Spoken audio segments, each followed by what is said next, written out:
Even if you're a devout follower of the Marvel Cinematic Universe, you've probably noticed some holes in its extensive history. And no, we're not talking about the time Spider-Man Homecoming busted the timeline or anything like that. We're talking about the very origins of the universe all of the movies are set in. The Eternals promises to introduce us to a new cast of heroes, but it might also shed some light on some major MCU moments, like the Infinity Saga.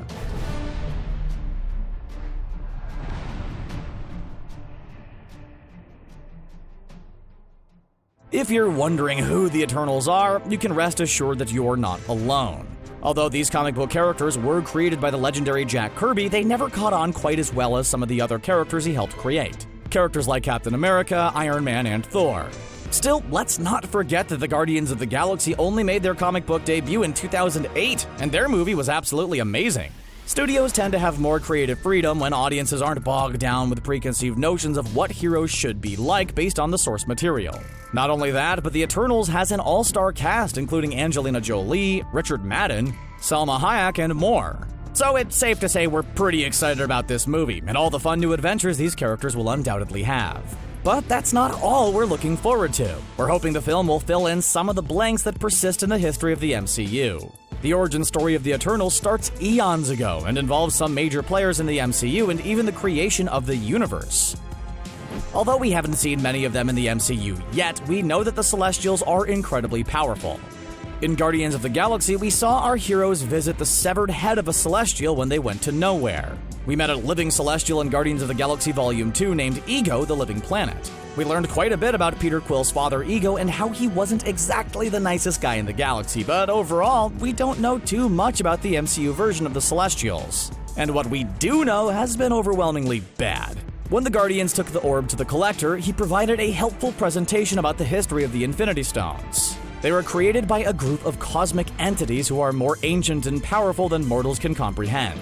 Since only the strongest of beings can harness the powers of the Infinity Stones, naturally, the Celestials couldn't resist messing with them.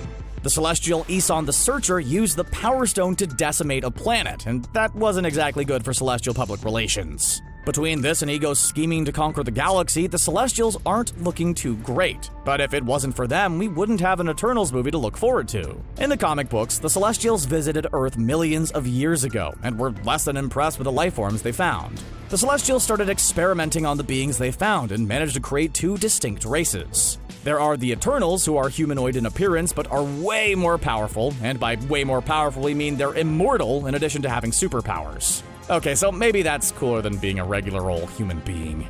The Eternals are generally benevolent, and most of them are in favor of keeping an eye on the humble planet Earth and the human race. But the Celestials also majorly goofed up by creating the Deviants, a race of twisted, grotesque, and frankly, not very nice creatures. In the comic books, it's revealed that the Mad Titan Thanos is actually an eternal deviant hybrid, which explains a lot about his unpleasant personality and giant prune-chinned appearance. Even though Thanos was a major villain in the MCU, we never learned much of his backstory.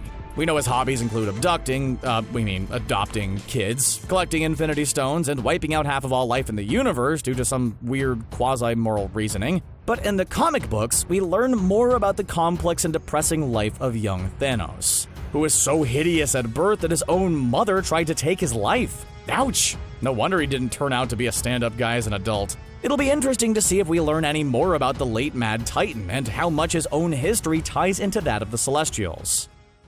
When the Marvel Cinematic Universe first started out, it was pretty grounded in reality, all things considered. Yeah, there were superpowered humans and technology far beyond what we have in the real world, but there weren't many supernatural elements. Even in Thor: The Dark World, there was an attempt to explain much of the magic of the Asgardians. We're not saying it was successful, but there was an attempt. According to Kevin Feige, Marvel Studios was cautious about blurring the line between science and magic in the MCU. In the comic books, all kinds of wacky wild things take place with ancient deities, alternate universes, and powerful magic, but in the movies, we had a more gradual build-up.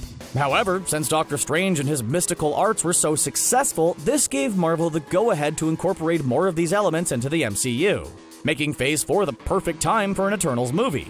In addition to Thanos, there's another character who may be retroactively influenced by lore introduced regarding the Celestials, the Scarlet Witch. In the comic books, Wanda Maximoff is a mutant, but we weren't allowed to say that word in the MCU back when Age of Ultron hit theaters. Because Fox owned the movie rights to the X-Men, they had a monopoly on mutants for quite some time.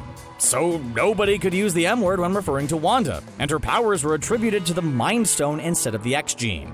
But now that Disney's acquisition of Fox is complete, Wanda could easily be revealed as a mutant. And what's the source of the X-gene? Well, in the comic books, this is another result of the Celestials tampering with human evolution. Seriously, these guys just can't leave well enough alone. Yep, it's because of the Celestials that the Marvel Universe has mutants. And they could be the reason the MCU does as well. In addition to introducing the Eternals, this movie could also set the stage for the X-Men to finally join the MCU.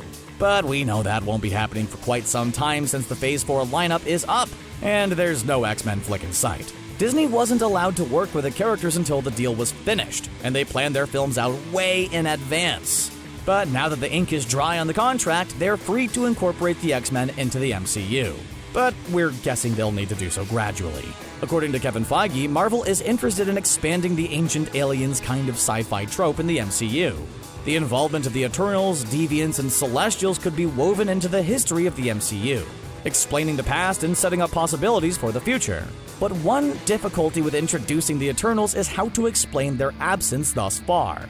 After all, once Thanos started collecting those Infinity Stones, you'd think that pretty much all active heroes would have responded to that threat. Sure, there are heroes like Captain Marvel who focus their attention elsewhere in the universe, but Thanos' actions did impact the entire universe. If anything, it's a surprise the final epic battle against him in Endgame wasn't bigger. However, there's a notable Eternals storyline that might be incorporated into the movie, and would easily explain where the heck these immortal creatures have been all this time. In the 2006 Eternals miniseries by Neil Gaiman, the Eternals find themselves with serious cases of amnesia. An Eternal named Sprite is furious at having to remain in the form of a child and manages to cause his peers to forget about their history and abilities. We know actress Leah McHugh has been cast as Sprite in Marvel's Eternals movie, so it certainly seems as though Sprite will be maintaining their youthful appearance in the MCU. Could Sprite's amnesia explain why the Eternals have been dormant in the MCU up until this point? While we know little about the plot of the Eternals, we do know quite a bit about the cast and the way they're shaping the future of the MCU. In the early days, we met most of our heroes in their individual movies before seeing them team up in the Avengers. We saw Black Widow in Iron Man 2 and Hawkeye in an uncredited Thor cameo that doesn't really count. But Guardians of the Galaxy got the ball rolling quickly by pushing all of the unlikely heroes together in the beginning of the movie. According to Feige, this is the route Marvel is taking with the Eternals. Eternals director Chloe Zhao claims the movie will be about the Celestials trying to protect Earth and its inhabitants from the Deviants. This sounds like a standard Eternal storyline, and there are endless ways this could play out in the MCU. Zhao added that the film will explore what it means to be human and humanity on our time on this planet. We have to wonder if the Eternals' effort to protect the Earth will tie into any other existing characters who are trying to do the same thing. In Spider-Man Far From Home, we saw Nick Fury hanging out with a whole bunch of Skrulls in space, and learned some of these aliens had gone undercover posing as humans. Could this have something to do with Fury's desire to keep the planet safe from extraterrestrial threats? If so, it's possible the Deviants are on his radar, especially since the whole Thanos thing went down. There's also another race of beings who came into being, pun intended, thanks to the involvement of powerful beings that could be at least alluded to in the Eternals. The Inhumans are the result of Kree following in the Celestials' footsteps and tampering with the process of human evolution. These beings have their own powers, personality, and society, which eventually comes to light. These characters have interacted with many well-known Marvel heroes, including the Avengers, the Fantastic Four, and the X-Men. Now, Marvel has tried to introduce us to the Inhumans before, and it went pretty bad. We got a glimpse of them in Agents of S.H.I.E.L.D., but didn't get to meet any of the notable characters like Black Bolt. There was also a very short-lived Inhuman show that was poorly received by audiences, but we believe Marvel can do better, and could potentially find a way to incorporate the Inhumans into the MCU, especially once the Eternals open the door. Prior to the announcement of the Phase 4 lineup, Kevin Feige also made some promises about the future of the MCU. He claimed the next iteration of Marvel movies would include more diversity, something Marvel had been working on for quite some time. In the comic books, Clint Barton struggles with hearing loss and uses lip reading and ASL in order to communicate for periods of time. Many fans were hoping this would eventually be incorporated into the MCU, but so far it hasn't been a relevant plot point.